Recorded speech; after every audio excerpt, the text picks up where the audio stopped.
In the summer of 1871, inside a parish courthouse along the lower Mississippi, a young seamstress named Delphine Boissou was due to testify at 7 in the morning. She never arrived.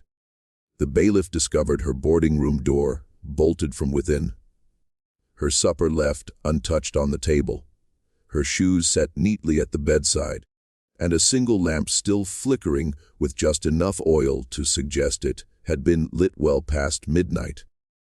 What the bailiff failed to record, and what the parish register would later omit for nearly 60 years, was that 3 others scheduled to appear that same week had also vanished by Friday, and that the riverbank beneath the courthouse had been dragged twice in silence before the judge indefinitely adjourned the trial. From the records that do remain, we know she was 24, unmarried, literate in both French and English, and in possession of a ledger that no authority figure ever admitted to reading. That ledger, according to the sole individual who claimed to have held it, contained the names of 17 men in the parish, alongside the sums each had paid to make certain things and certain people disappear. Before we proceed with the story of Delphine Boissou and the Pointe-Coupee courthouse, take a moment to subscribe to the channel. Hit the bell so you won't miss what unfolds next. And leave a comment letting me know the state or city you're listening from right now.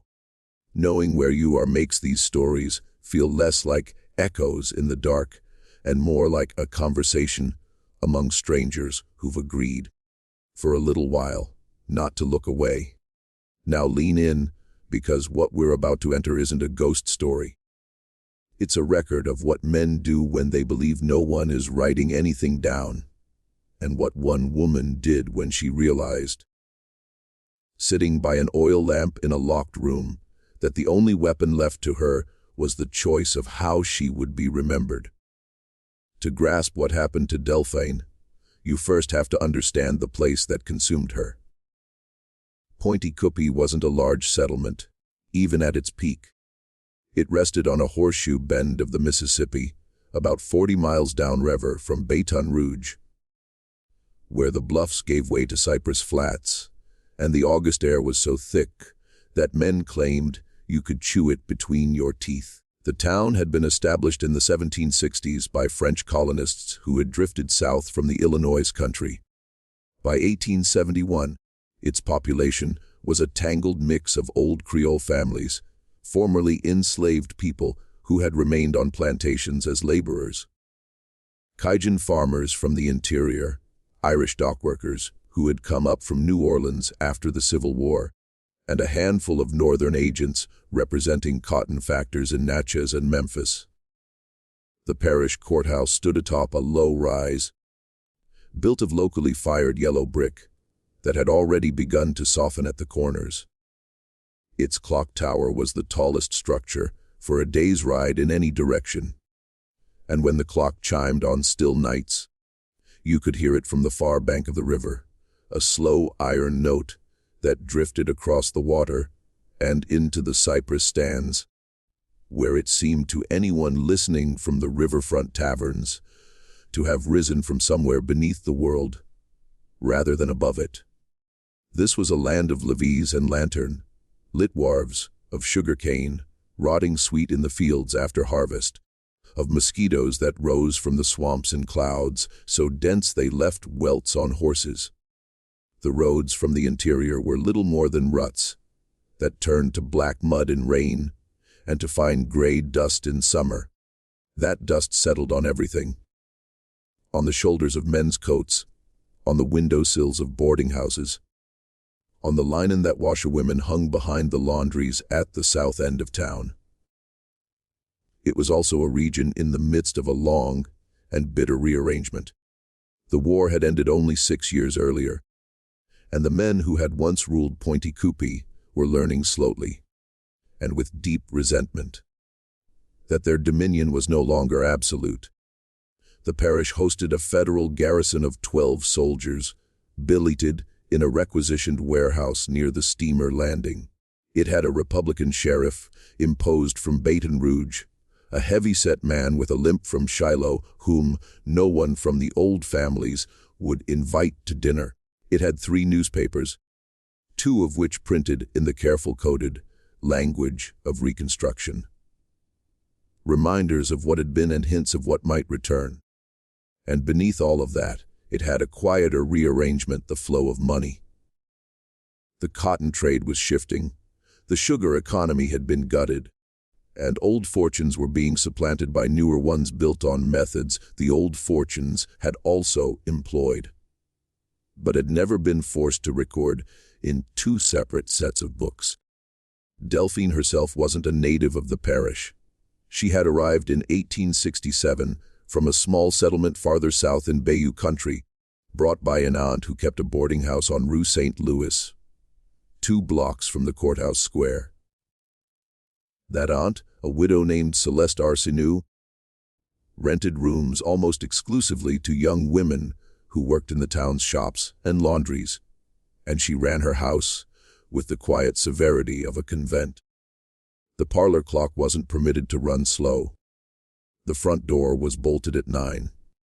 No gentleman callers were allowed past the front hallway, and every young woman who stayed there understood, without ever being told directly, that the preservation of a respectable boarding house in Pointe-Coupee in 1871 depended on the preservation of appearances. And appearances, in Celeste's view, weren't the opposite of truth, they were its outer armor. Delphine was slender, with her mother's dark hair and the pale gray eyes of a Norman grandfather she had never met. From that grandfather, she had inherited a habit of listening with her eyes half lowered, a trait people sometimes mistook for shyness, but was, in fact, intense attention she took in sewing, and by the spring of 1871, she had built a clientele that included the wives of cotton factors, the daughters of the parish judge, and 2 prominent women from the Catholic Charity Society. Her hands were quick, her mouth quiet. In a town where nearly everyone believed they knew everyone else's business, she was regarded as someone who kept her own counsel. She was also, by every account, devout in a soft, unobtrusive way, attending 6 o'clock Mass on Sunday mornings at the small brick church behind the courthouse and bringing communion to an elderly neighbor who could no longer walk. She had one suitor, a bookkeeper, at the cotton warehouse named Etienne Pelletier, who had asked her twice to marry him and been gently refused both times, though she continued to walk with him along the levee on Sunday afternoons. Pelletier was a patient man, 26, with a soft brown beard and eyes that squinted from too many years over ledgers. He had told a friend at the warehouse in the winter of 1870 that he intended to keep asking Delphine once a year for as long as it took, because he believed that a woman who said no twice wasn't a woman who meant never, merely a woman who meant not yet. There is nothing else in the surviving descriptions of Delphine that would have marked her for attention. She was, in almost every visible sense, an ordinary young woman of her class and station, which was, perhaps, exactly the reason someone chose her to keep the ledger. The ledger itself didn't belong to Delphine. It belonged, or had belonged, to a man named Marius Robichaux, a cotton broker of middling reputation and considerable private wealth, who had died in February 1871 under circumstances the parish physician listed as sudden apoplexy, and that several of his household servants later described privately as something closer to violent, panicked poisoning. Robichaux had maintained 2 sets of books for most of his adult life. One tracked his official business bales purchased, warehousing fees, shipments to New Orleans, notes owed to Baton Rouge banks. The other tracked a different kind of commerce, one that had begun in a small way during the war, when men in the parish discovered that displaced persons, lost property, and disputed titles created opportunities for those willing to handle certain matters, without the complication of paperwork. By the time Robichaux died, the second ledger had grown to 183 pages, and according to the single witness who ever described its contents in detail, it named 17 men in Point Coupee, who had purchased services ranging from the intimidation of rival witnesses to the quiet disposal of documents to the removal of persons who had become inconvenient to the business interests of the parish elite. The first ledger was found on Robichaux's desk the morning after his death. The second was not. His widow, a small, frightened woman named Madeleine, discovered it 3 weeks later wrapped in oilcloth beneath a loose floorboard in her late husband's study. After sitting with it for 2 nights, she brought it in a sewing basket to the boarding house of Celeste Arsenault, who was her cousin. She came at dusk in a plain black shawl and sat in Celeste's kitchen for nearly an hour without speaking, drinking cup after cup of coffee that had gone cold. When at last she pushed the sewing basket across the table, she said only that she could no longer sleep with the thing in her house, that Celeste would understand when she opened it, and that she hoped Celeste would forgive her for bringing it. Because there was no one else in the parish she trusted with a secret that heavy. Celeste, by her own later account, didn't open the basket until Madeleine had left. When she did, she stood for a long time at her kitchen table, holding the oilcloth package, reading the first 3 pages by the light of a single candle. Then she wrapped it again, climbed the stairs to the top floor, and hid it in the cedar-lined linen chest at the foot of Delphine's bed. Because Delphine's room was the only one in the house with a working bolt on the door, and because Celeste had understood in that moment that she wasn't a woman strong enough to carry the thing alone, and that the one person in her house who might be strong enough was the one she most wished to protect. She told no one, not even Delphine, what was inside, or so Celeste later claimed. The events that brought Delphine to the witness stand began in April, when a laborer named Isaac Green was found dead at the foot of the levee. A man of perhaps 40, he had worked as a teamster for one of the old sugar plantations and had in the preceding months begun filing claims for wages unpaid since emancipation. He had been a quiet man by all accounts, a widower, a Methodist, a father of 3 grown daughters, and he had come to the federal agent's office in Baton Rouge twice that winter. Carrying carefully written statements he had dictated to a schoolteacher in exchange for a week's labor on her woodpile. The parish authorities ruled his death a drowning. They noted in the deputy coroner's brief report that his pockets had been empty, his boots missing, and that the back of his skull showed an injury consistent. The coroner wrote, with a fall against rocks in shallow water. 2 of his co-workers, both black freedmen named Solomon Reed and Marcus Freeman, came forward within a week to say that Green had been beaten behind the cotton warehouse on the night of his death and thrown into the river afterward. They claimed they had seen 3 white men standing over him in the lantern light, and that one of the 3 had been the warehouse foreman, a man named Jonas Perrin, whose family had been listed in the published obituary of Marius Robichaux as among the late broker's closest business associates. Under ordinary circumstances in the parish, such a claim would have produced no indictment and no investigation. The sheriff would have listened, or not. The deputy coroner would have filed the report, or amended it. Life would have resumed. But 1871 was not an ordinary year. A federal circuit judge named Horace Tremont had been appointed to oversee civil rights enforcement in the lower Mississippi districts. And Tremont was not from Louisiana. He was a Vermonter, a former Union colonel, a man in his 50s with a short gray beard and a trick knee from a musket ball at Spotsylvania. He believed, with the narrow, unshakable conviction of a New England Congregationalist, that the reconstruction of the South depended on the willingness of federal courts to convict white men for crimes they had previously committed without consequence. Tremont didn't shout. He didn't make speeches. He didn't give interviews to newspapers. He simply wrote, and issued subpoenas with a steady, methodical patience that his clerks said reminded them of a man carving a channel into stone with a penknife. Tremont scheduled a grand jury for the first week of July and subpoenaed not only the 2 witnesses who had come forward, but any person in the parish known to have had dealings with Marius Robichaux, on the theory that Robichaux's second ledger, rumors of which had reached Baton Rouge, might contain information relevant to a pattern of organized violence against freedmen in the cotton trade.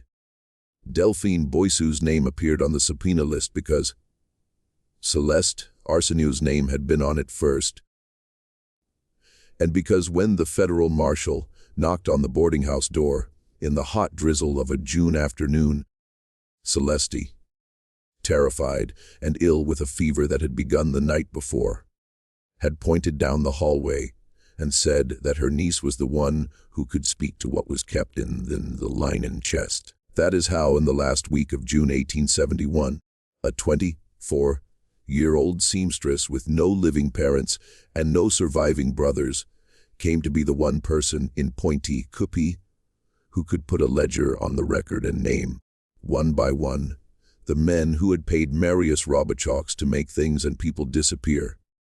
She had read it by then. She had read it against her aunt's implicit wishes, sitting by the oil lamp in her room with the door bolted and the shutters closed, listening to the small noises of the house settling around her, the creak of the staircase, the soft tick of the parlor clock 2 floors below, the occasional bark of a dog from the levee road. She had read all 183 pages in 7 nights. On the first night, she had read only the opening pages, then set it down and gone to bed, lying awake until dawn. On the second night, she had read for 3 hours and gone downstairs at midnight to make tea. Celeste, who hadn't been sleeping either, came to the kitchen door and looked at her for a long moment without speaking. Neither of them said anything. Delphine carried her tea back upstairs. Celeste returned to her bedroom. On the third night, Delphine began keeping notes in a small cloth-bound book she kept at the bottom of her sewing basket, written in a personal shorthand that combined French abbreviations with a cipher of her own invention, one that substituted letters by the numerical positions of saints' days in the liturgical calendar. By the 5th night, she had begun to recognize patterns. By the 6th, she had begun to recognize names. And when she closed it on the 7th night, she understood. With the clarity of a person who had grown up in a country where certain lessons were taught young, that she was now the most dangerous woman in the parish, and that the only thing protecting her was the fact that most of the 17 men didn't yet know she existed. She didn't sleep at all that 7th night. She sat in the wooden chair by the window, with the shutters closed and the lamp guttering, watching the faint seam of gray that slowly grew between the slats as dawn came up over the river. She thought about her mother, who had died when she was 11 of the fever that swept the Bayou in the autumn of 1858, who had taught her to sew by candlelight, and who, on the last night of her life, had held Delphine's hand and told her that the one thing no one could ever take from her was the careful attention of her own mind. She thought about her father, who had died at Shiloh, whose face she could no longer clearly remember, but whose voice she could still summon in moments of quiet.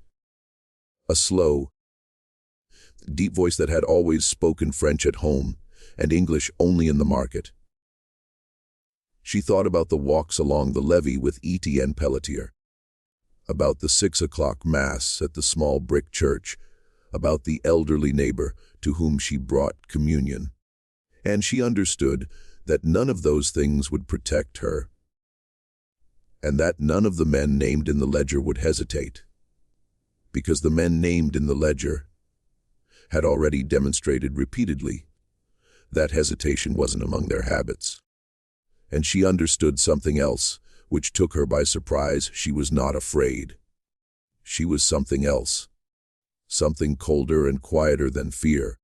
In the days that followed, she would come to recognize it as the particular stillness of a person who has made a decision before she knows she has made it. The deposition was scheduled for the morning of July 5th. The marshal came for her at dawn in a light summer rain, the kind of rain that, in Louisiana, smells of cypress bark and iron. He found her door locked from the inside. Celeste unlocked it with her own key, a thin brass key that had hung on a black ribbon around her neck for as long as anyone could remember. The two of them stood in the doorway and looked at what the room contained and did not contain. The bed had been slept in, or at least disturbed. The coverlet was pulled back at the corner. The pillow bore the shallow cup of a head that had lain there for at least an hour. The supper on the small pine table was cold, but untouched, a plate of rice and red beans, with a single piece of bread broken in half, and a pewter cup of water beside it, still full. Her shoes, the black leather walking boots she wore to Mass, were placed side by side at the foot of the bed, as though she had meant to put them on in the morning, and had at some point in the night decided not to. The oil lamp on the writing desk still had a thin film of smoke on its chimney, meaning it had burned long past the hour she was known to retire. Her second best dress, the green one she had pressed the afternoon before to wear to the courthouse, was hanging on the back of the door, still pressed, sleeves smoothed, collar sharp, a small piece of lavender tucked into the breast pocket. Her Bible was open on the dresser, face down on the Book of Judith. And on the desk, in the center of the blotter, was a single sheet of paper on which she had written, in her careful schoolmistress hand, the phrase, "She would not take another name," followed by 3 initials that nobody in the room recognized, and nothing else. The linen chest at the foot of the bed was open. The ledger was gone, and so was Delphine. No window was broken. No floorboard was disturbed. The shutters were locked from the inside with a small iron pin dropped through the latch, as was done every night before she went to bed.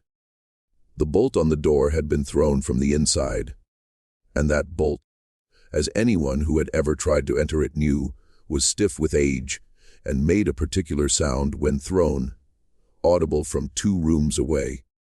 The only way out of that room, if she had left it alive, was through a door she could not have locked behind her. And yet the room was empty. The marshal, whose name was Henry Callahan, and who had fought with the Irish Brigade at Antietam, stood in the doorway for nearly a full minute before speaking. He was a tall man, gaunt in the way older Irishmen become gaunt, with a long graying beard and eyes the color of wet slate.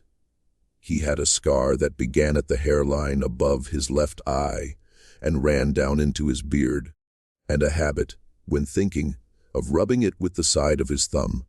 He rubbed it now. When he finally spoke, he asked Celeste, in a low voice, whether she was certain her niece had been in the room when she retired for the night. Celeste said she was certain. Her voice, she later recalled, felt as though it were coming from the next room. She said she had brought Delphine a cup of chicory coffee at 9, and they had spoken for perhaps a quarter of an hour. Delphine had been calm but pale, and had said she would sleep well, because she had made her peace with God and with the testimony she was going to give. Celeste said she had heard her niece bolt the door after her, because that bolt had a particular sound when thrown. She said She had gone to bed herself just after 10. The house had been quiet all night, and she had not heard a single footstep on the stairs. Callahan walked around the room twice. He looked under the bed. He tested the shutters. He stood on a chair and examined the ceiling. He lifted the Bible on the dresser and looked beneath it, then set it back exactly as he had found it, face down on the Book of Judith. He asked Celeste to leave the room and stood alone in it for a long time. Celeste, standing in the hallway, heard him do two things: open the linen chest and close it again, and murmur very softly something in Irish. A word she didn't understand. A word she later believed was a prayer.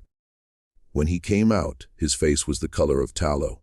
He said only that this was no longer a matter for the marshal's office. It was a matter for Judge Tremont. That night, 2 other witnesses on Tremont's list disappeared. Marcus Freeman, the freedman who had worked beside Isaac Green and had come forward to describe the beating behind the warehouse, was last seen at a small tavern on the riverfront at 10:30, walking out into the rain with a friend who said he saw Freeman turn north along the levee path and then lost sight of him in the dark. Freeman didn't arrive home. His wife, Cora, waited all night with a lantern in the window. At first light, she went out along the path with a cousin, calling his name. They found nothing but soft black mud and the deep silence of the cypress. By mid-morning, 3 more men had joined the search. By noon, one of Freeman's shoes was found at the river's edge, half sunk in mud, laces still tied. No body was ever recovered. The other witness, a white shopkeeper named Edward Lacombe, who had done business with Robichaux and had been prepared to testify about certain payments, recorded in the first ledger that had been intended to conceal the second, simply failed to open his store on the morning of the 6th. His clerk, a boy of 14 named Thomas, who had worked there for 2 years, found the store locked, the till untouched, and a half-drunk cup of tea on the counter behind the ribbon rack. Lacombe's hat and coat were on their hooks. His horse was still in the stable. The rear door of the shop was bolted from the inside, just as Delphine's had been. And the clerk, standing in that small back room in the gray morning light, said afterward that he had the sudden, unshakable feeling that he was standing in a place where someone had been only a few minutes before, and that whoever had taken them had been careful, patient, and unhurried. By Friday, Judge Tremont had lost 3 of his 4 witnesses. By Saturday, the grand jury had been dismissed. By the following Tuesday, the second ledger, which had been the reason for the entire proceeding, was officially considered by parish authorities to have never existed at all. If this story is holding you, now is the moment to press like. It tells me you want the channel to keep digging into these records, and it pushes these stories toward others who might want to hear them. Share it with someone who loves dark history. And if you haven't already, subscribe and turn on the bell. There's more of Pointy Coopy to come, and I want you with me when we get to it. Decades later, in the years after the First World War, a young woman named Antoinette Duval came to Pointy Coopy from New Orleans to settle the estate of an aunt who had died without direct heirs. The aunt had been a daughter of Celeste Arsenault, and the boarding house on Rue St. Louis had passed to her, and from her in 1919 to Antoinette. The house had been shuttered for 2 years by then. The rooms were dusty. The kitchen smelled faintly of mice and of coffee grounds left in a tin on a shelf for a decade. Antoinette was 26, slender, with her grandmother's pale gray eyes and her mother's dark hair. Trained as a schoolteacher, engaged to a printer she had met at a lecture on the suffrage movement in Chicago, she had come south for a month to sort through what remained. Most of the house was sold or distributed within the first 3 weeks. But in the attic, inside a locked tin trunk that hadn't been opened in at least 40 years. She found a bundle of papers tied with black ribbon. Among those papers was a letter sealed in wax, addressed in a careful schoolmistress hand to a person who did not exist. The envelope reads simply, "To the one who asks." Antoinette sat on the attic floor in the dusty amber light, coming through the small round window, and she turned the envelope over in her hands for nearly 5 minutes before she opened it. The letter was dated July 3, 1871, 2 days before Delphine's disappearance, and it was written in French, running to nearly 7 pages. It began with an account of how the ledger had come into the boarding house, how Delphine had been told to keep it in her linen chest, and how she had, against her aunt's explicit instructions, read it. It described what she had read. It named 6 of the 17 men, and it set out, in the plain, methodical prose of a woman trained to keep household accounts, what each had paid Marius Robichaux for, and when, and how much. It described the death of a dock worker, in 1866, whose body had been weighted and sunk in the river off the old sugar wharf, naming the 2 men who had paid $42 for the disposal, the man who had received payment, and the exact night on which the deed had been done. It described the forced removal of a freedman family in 1868, whose claim to land near the bayou had been inconveniently supported by a written deed, and the arson of the small cabin in which that family had lived, naming the 3 men who had purchased the arson, the 2 who had carried the lanterns, and the 4-year-old child who died of smoke inhalation in a back room. It described the disappearance of a young midwife in 1869, whose only crime had been to tell 3 pregnant women that the doctor they had been sent to was a drunk who had killed 2 patients, and the method by which that midwife had been silenced. A staged elopement, a forged letter to her family, and a shallow grave in a cane field 12 miles north of town.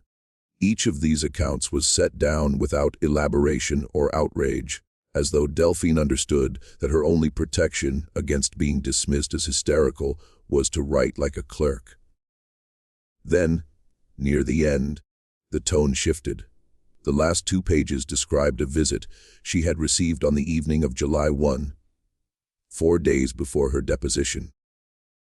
A man had come to the boarding house at dusk. He hadn't given his name, but Celeste had shown him up to the parlor, and Delphine had been summoned. The man was not a stranger. She recognized him as the eldest son of one of the men named in the ledger, a planter from the north end of the parish, whose family had lost most of its land in the war, and was rebuilding its fortune through the cotton trade. He was perhaps 35, well dressed in a dark gray frock coat of a cut that had come from New Orleans that spring, quiet in manner, clean shaven, with hands that showed no labor, and a gold ring on his smallest finger. He had, Delphine wrote, the particular calm of a man who had made a decision he didn't expect to be disputed. He sat across from her in the small parlor, in the ladder back chair by the fireplace. Celeste brought coffee, then, at a glance from the man, withdrew. He waited until the parlor door closed behind her, then spoke. He told her he understood she had been subpoenaed, that she was in possession of certain papers, and that he had come to propose a transaction. He said he could see, from the quality of her sewing and the modesty of her circumstances, that she was a woman of limited means and considerable intelligence, and that such a combination was rarely rewarded in the world as it presently existed.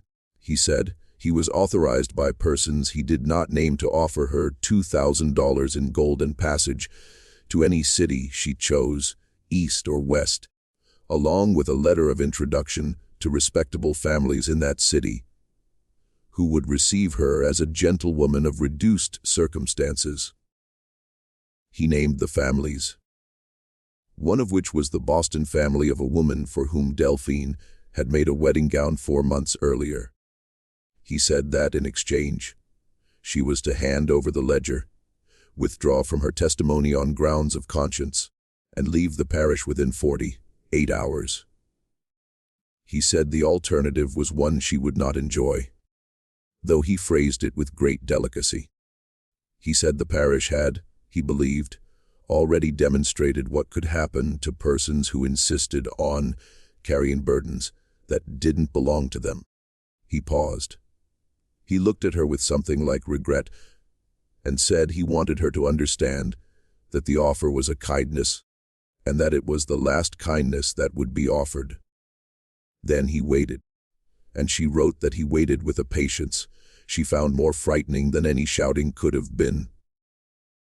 Because he was not a hot-tempered man, nor a cruel one in the way a beast is cruel. He was simply a man prepared to destroy her with the same administrative efficiency with which he would have foreclosed on a farm.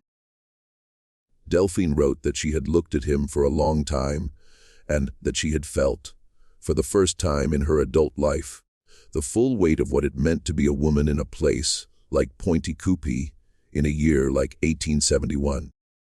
Then she wrote that she had understood in that moment that the 17 men in the ledger were not a conspiracy so much as a system, and that the system was older than any of them, and would survive all of them, and that whether she took the gold and fled, or handed over the ledger and stayed, the system would not be dismantled by her testimony or by her silence.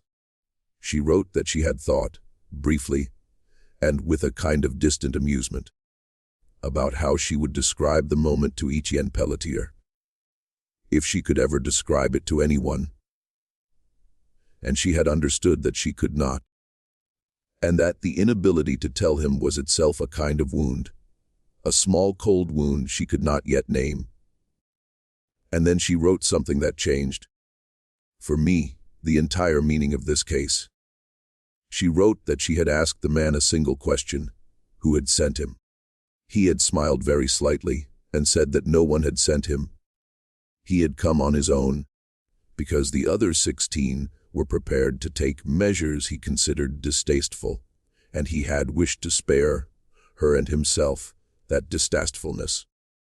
He said the others would come on the night of the 4th if she had not gone by then, and what they would do, she would not survive. Delphine thanked him for the warning and asked him to leave. He left. She wrote that she had sat in the parlor alone for nearly an hour afterward, and realized, with a peculiar and almost weightless calm, that she had been given not a choice between life and death, but between different kinds of disappearance. To take the gold was to disappear as a person who had once mattered. To stay was to disappear as a body. And to do the third thing, the thing she had begun to plan as she sat alone in the parlor while the clock in the tower struck 11, was to disappear as something else entirely. The letter ended there, with a signature and a date, and a note that she had written it in case the worst should come to pass and someone, someday, should want to know what she had chosen and why. When Antoinette Duval read the letter in 1919, she didn't immediately tell anyone. She was 26 and had grown up in New Orleans, hearing rumors of a cousin who had vanished in the years after the war. But her mother had always refused to speak of it, and the rumors had never included names. Antoinette sat with the letter for 3 days. She read it a second time, then a third. On the 4th morning, she walked down to the parish courthouse, carrying the letter in her handbag, and asked to see the records of the grand jury that had been called in July 1871. The clerk, a young man with oiled hair and a celluloid collar, told her politely that no such grand jury had ever convened. Antoinette produced a printed reference to it from a published memoir of Judge Horace Tremont, who had died in Vermont in 1903. The clerk excused himself for nearly half an hour.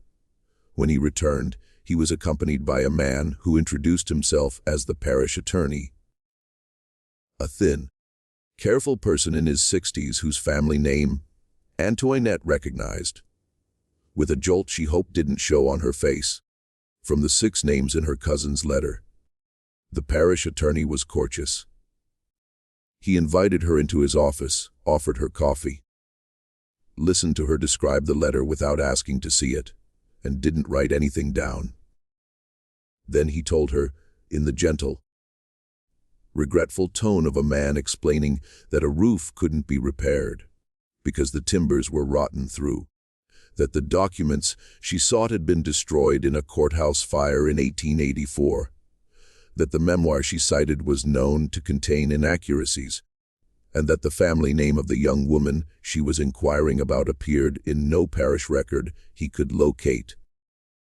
He suggested, with the same gentleness, that perhaps her cousin had run away with a man and started a new life elsewhere, as young women sometimes did, and that it would be a kindness to the family's memory to let the matter rest. He walked her to the door and shook her hand. His hand was dry and cool, the hand of a man who had never done physical labor in his life. On the street outside, in the bright October light, Antoinette understood 2 things at once. The first was that the parish attorney had known her cousin's name before she had spoken it. The second was that the letter in her handbag was now the most dangerous object in Pointe-Coupé, just as the ledger had been 48 years before, and that the patience that had waited for Delphine in a darkened parlor in 1871 was, in its slow, institutional way, still waiting. She walked back to the boarding house by a different route than the one she had taken in the morning. She didn't stop at the hotel, where she had left her midday meal on the table. She didn't speak to anyone she passed. She packed her trunk that afternoon, left on the first train the following morning, and never set foot in Louisiana again for the rest of her life. Just when we thought we had seen it all, the horror in Pointe-Coupé turns out to be something stranger and more patient than we had reason to expect. If this story is giving you chills, share this video with a friend who loves dark mysteries. Hit that like button to support our content, and don't forget to subscribe to never miss stories like this. Let's discover together what actually happened in that room on Rue St. Louis on the night of July 4, 1871. Because we are not done yet. Antoinette took the letter with her to New Orleans, and from there to Chicago, where she married the printer in 1922 and raised 2 daughters. There the letter sat for another 40 years in a safe deposit box at a bank on Dearborn Street. She told her husband about it once, in 1931, on a winter evening when snow was piling against the kitchen window, and the radio was playing a program about the Scopes trial. He listened without interrupting, and when she finished he said, he thought the letter belonged to history, that the right thing was probably to give it someday to a historian who knew what to do with it. But the right historian, they agreed, did not yet exist, and the country was not ready, and the safe deposit box would wait. It was her younger daughter, a woman named Rose, who finally brought it to the attention of a historian in 1963. After Rose read an article in a national magazine about the records of the federal Reconstruction courts in Louisiana and the peculiar number of witnesses who had never lived to testify. The historian, a young assistant professor at Tulane named James Hodges, flew to Chicago within a week. He was 31, a graduate of the University of North Carolina, the son of a Methodist minister, and he had been looking for a case like this for 3 years without knowing it was the case he was looking for. He read the letter twice in Rose's kitchen, with a cup of coffee in front of him that went cold. Then he asked her very carefully whether the family had kept any other papers from the aunt's estate. Rose said, There was a trunk in the basement that nobody had opened in her lifetime. She and Hodges went down the basement stairs together and pried it open with a screwdriver. Inside, beneath 3 folded quilts and a bundle of tax receipts from the 1890s, they found the second ledger of Marius Robichaud's. It was exactly as Delphine had described it: 183 pages, 17 names, dates, sums, descriptions in the brisk commercial shorthand of a cotton broker of what had been purchased and on whose behalf. Hodges sat on the basement floor and read it for 2 hours without speaking. The furnace clicked on and off. A neighbor's dog barked somewhere outside. At one point, Rose brought down a fresh pot of coffee and set it on a wooden crate beside him, and he didn't look up. When he finally did, he said in a voice Rose later remembered as almost apologetic that the names in the ledger belonged to families still prominent in Louisiana. That publication would result in no prosecutions, because every man named had been dead for half a century, and that what they were holding was not evidence but history. And history, in a country as young and reluctant as the United States, was sometimes the only justice the dead ever got. But here is where the story turns, and where the question I want to leave you with becomes unavoidable. Because what Hodges published in 1964, in a small academic monograph that sold fewer than 300 copies and was never reprinted, was not only the ledger and the letter, it was also the account of what the ledger revealed about the night of July 4, 1871, in the room on Rue St. Louis. The ledger contained, as it turned out, one final entry. It had been written in a hand that was not Robichaud's, because Robichaud had been dead for 5 months, but in a hand that matched exactly an entry Robichaud had made 3 years earlier on behalf of a client who had signed his own name in a contract later filed with parish records. The final entry was dated July 2, 1871, 3 days before Delphine was scheduled to testify. It read, in translation from the broker's commercial French, Commission, 17 subscribers pro rata, for final arrangement of the matter of the Rue St. Louis, to be completed on the night of the 4th. Some collected and held in escrow pending confirmation. The entry didn't name the person who had written it. But Hodges, reading it in Rose's basement in 1963, understood immediately who that was. Because there was only one person in the parish, apart from Robichaud, who had known every subscriber by name and the exact amount each would be assessed for a pro rata commission. That person was the senior clerk of the cotton warehouse, a bookkeeper with a soft brown beard and eyes that squinted from too many years over ledgers, who had walked down the levee with Delphine on Sunday afternoons and who had asked her twice to marry him, and who had been, from the beginning, the man the 17 had sent to watch her. The account was this: Delphine had made a plan in the hour after the young planter left her parlor on the evening of July 1. But the plan had not begun that night. It had begun 2 weeks earlier, when she first began reading the ledger and recognized, on the 4th page, the distinctive handwriting of the warehouse clerk Etienne Pelletier, who had made 3 fair copy transcriptions in the book and signed them with the small flourished P he used on envelopes of letters he wrote to her. She had sat by the oil lamp in her room for a long time that night, holding the ledger and looking at that P. And she had understood, in the slow way a person understands something she has already half known for months, that the patient suitor who had asked her twice to marry him and had been content to wait was not waiting for her love. He was waiting for her testimony. He had been placed beside her carefully and at leisure by men who had foreseen, even before Robichaud's death, that the ledger would one day need to be retrieved from whoever came to hold it, and that the cleanest way to retrieve it was through the hands of a trusted fiancé.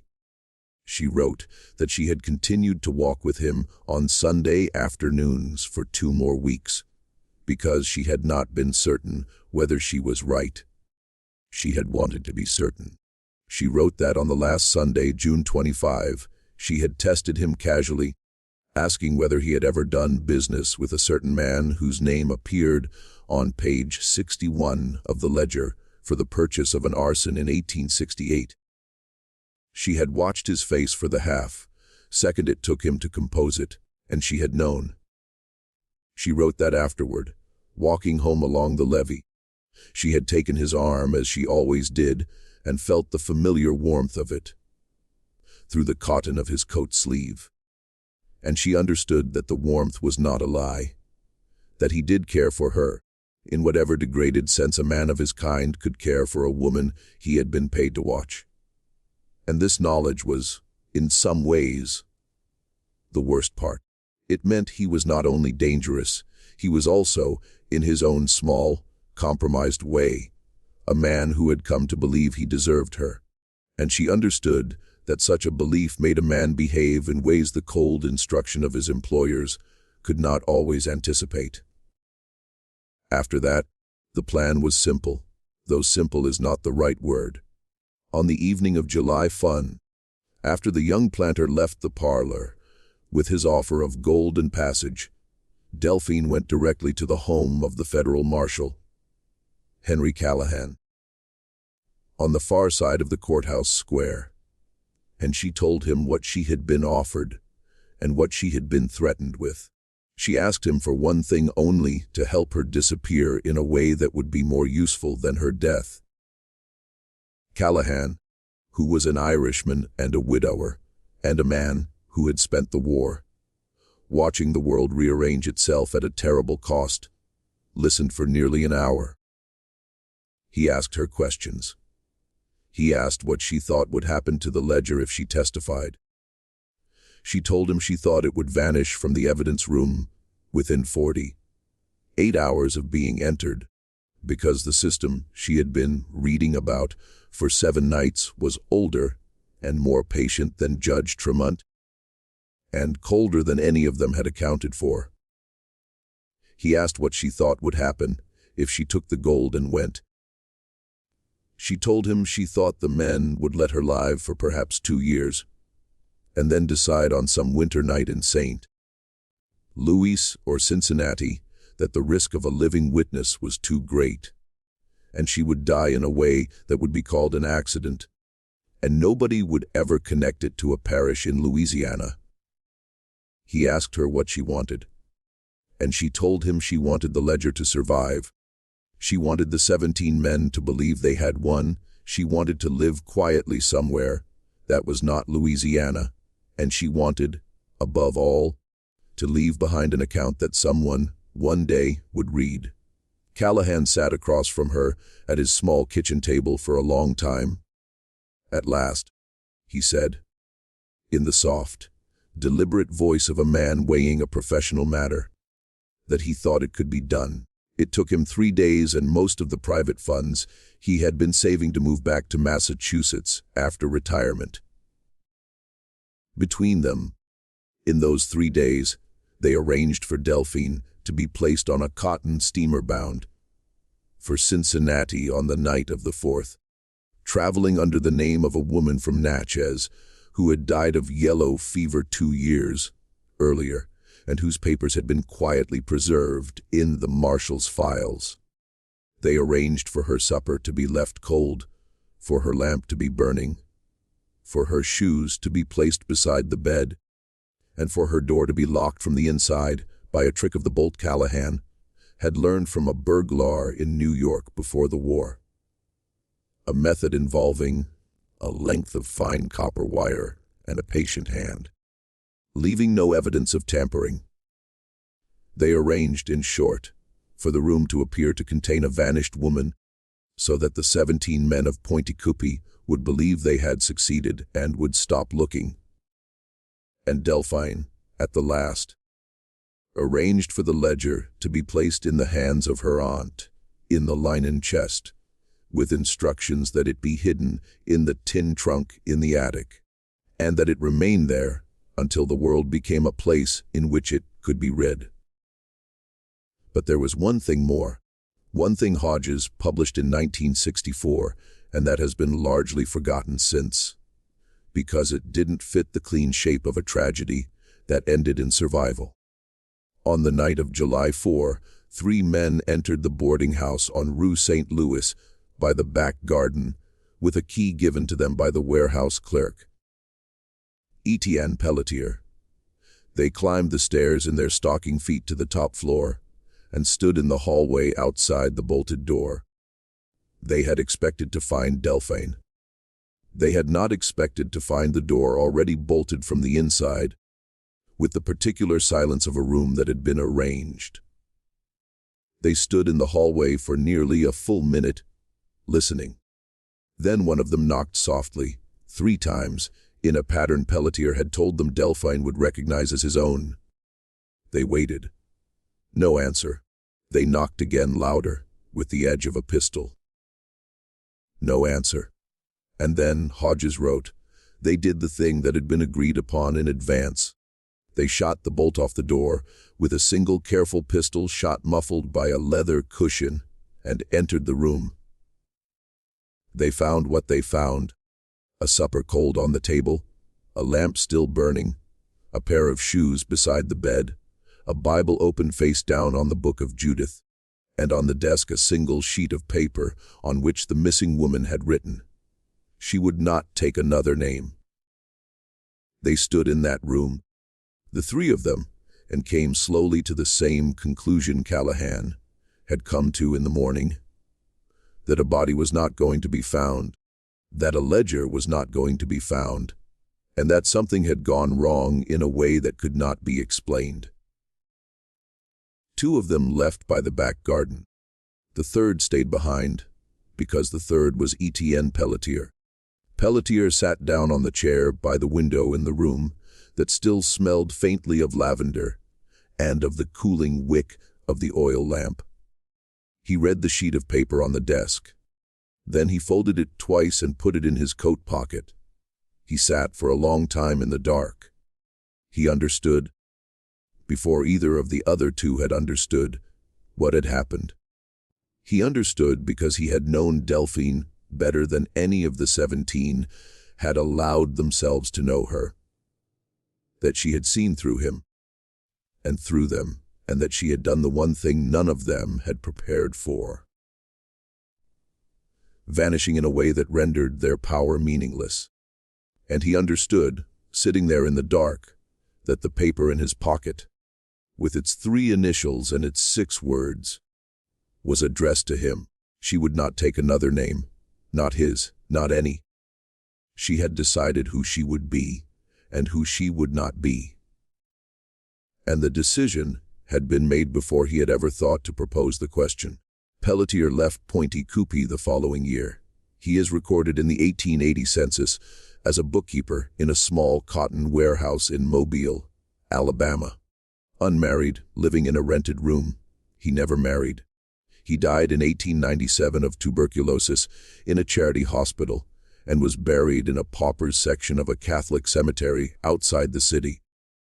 The paper with the 3 initials was not among his effects. Whether he burned it, buried it, or carried it to the end and asked for it to be placed in his coffin is not known. And Delphine, for her part, lived. She lived in Cincinnati for 6 years under the name of the dead woman from Natchez, teaching French to the daughters of river merchants, renting a room in a Quaker widow's house, attending a small Episcopal church on Sunday mornings, because she understood that the papers she carried would not stand up to the scrutiny of a Catholic parish with which the dead woman's family had kept up correspondence. She sent money anonymously through Henry Callahan to Cora Freeman in New Orleans for 11 years, until Cora moved, and the address was lost. She moved to Boston in 1877, where she worked briefly for a publishing house as a copy editor of French translations. Then, in 1882, she moved to a small town in western Massachusetts, where she taught French at a girls' school for nearly 30 years. She never married. She wore, for the rest of her life, a thin silver chain around her neck that held a small oval locket. And the locket, when opened after her death by the headmistress of the school, contained only a folded piece of paper, on which 3 initials had been written in a hand that had faded almost to nothing. She never returned to Louisiana. She never spoke of Pointe Coupee. She subscribed, however, to a New Orleans newspaper for 46 years, and read it. Her colleagues remembered. In the evenings by the window of the small sitting room she kept at the school, with a pencil in her hand and a cup of chicory coffee beside her. What she marked in those papers, if anything, no one ever asked. She died in 1928 at age 80, one of pneumonia following a stroke, and was buried under a name that had never been hers in a New England churchyard, where the headstone gives a date of birth that is not her own. The letter in the tin trunk, addressed to the one who asks, was the last piece of writing she ever signed with her real name, and what she had chosen on that night in the parlor was not life, not death, but a third thing to become, in the records of Pointe Coupee, a woman who had vanished, while remaining, in the records of her own life, a woman who had lived. She had understood that the ledger would not destroy the system. But she had also understood, with that peculiar and almost weightless clarity, that the system's greatest weapon against women, like her, was not violence, but erasure, and that the only revenge available to her was to survive and leave a record that would someday be read. Marcus Freeman was not so fortunate. His body was never recovered. The men who took him from the levee path on the night of July 4 were never identified in any document that survived the 1884 courthouse fire, though 3 of the 17 names in Robichaud's ledger are known to have purchased, in the weeks afterward, unusually large quantities of lime from a warehouse in Baton Rouge. His widow, Cora, raised their 4 children alone, took in washing for a living, moved to New Orleans in 1878, and lived to see her youngest son become a Pullman porter on the New Orleans to Chicago line. She died in 1902 in a small rented room on Dauphine Street with her daughter at her side. And when her daughter was asked, years later, whether her mother had ever spoken of the night her father disappeared, she said that her mother had spoken of it exactly once, on the night before she died, and had said only that she hoped somewhere a record still existed, and that somebody, someday, would find it. Edward Lacombe, the shopkeeper, turned up 3 weeks after his disappearance in a jail in Memphis, having been beaten so severely he could no longer speak clearly. He lived the rest of his life in a rooming house run by Methodist missionaries, selling penny candy from a wooden tray to children, passing his window on their way home from the public school. He never testified, never wrote an account. He died in 1889 of a respiratory illness and was buried in a pauper's grave. Judge Horace Tremont was transferred to a circuit in Indiana the following year. His attempts to press for a reopening of the Pointe Coupee grand jury were quietly blocked at the department level by superiors, citing the unavailability of witnesses. He retired to Vermont in 1879 and wrote his memoir in the last 5 years of his life, mentioning Pointe Coupee in 2 paragraphs that were later cited by Antoinette Duval at the parish courthouse in 1919, and denied by the parish attorney with a dry, cool hand. The young planter who had come to the boarding house at dusk with an offer of gold and passage lived until 1911, became a state senator, endowed a library, and is commemorated by a bronze plaque in the parish courthouse that calls him a man of honor and discretion. His family still lives in Pointe Coupee. Marshal Henry Callahan retired in 1874, moved back to Massachusetts, and died in 1891 in a small cottage near Lowell, remembered in the local history society as a veteran who had spoken rarely of the war and never at all of his years in Louisiana. Among his effects was a locked wooden box containing letters from a woman who signed herself only with a single initial. The box was sold at auction. The letters have not been seen since. The ledger, published by James Hodges in 1964, sits today in a glass case in the Tulane University archives. The letter sits beside it. The two objects together are consulted perhaps 3 times a year, usually by graduate students writing dissertations on Reconstruction-era violence, who remark in their footnotes on the curious coincidence of a witness whose disappearance was so thoroughly staged that her body was never found. This mystery shows us something the word mystery does not quite cover. It shows us that history is not only the record of what was done, but also the record of what was silenced, and that the people who understood this most clearly were not the historians who came later, but the people who lived it at the time, who stood in darkened parlors and looked across at men offering passage in exchange for testimony, and who understood that the choice being put to them was a choice between being remembered wrongly and being forgotten entirely, and who found, sometimes, a third door nobody had thought to close. It shows us that a locked room with a cold supper, a burning lamp, and a pair of shoes placed neatly beside a bed is not always a scene of death. Sometimes it is a scene of authorship. Sometimes it is the moment in which a woman who has read 183 pages of a ledger decides what story the parish will tell about her and refuses the one they would have written. It shows us that the most patient seminarian in the room is not always the most dangerous, and that the most dangerous woman in the parish is sometimes the one who has been watched so closely that her watchers have forgotten to notice what she sees.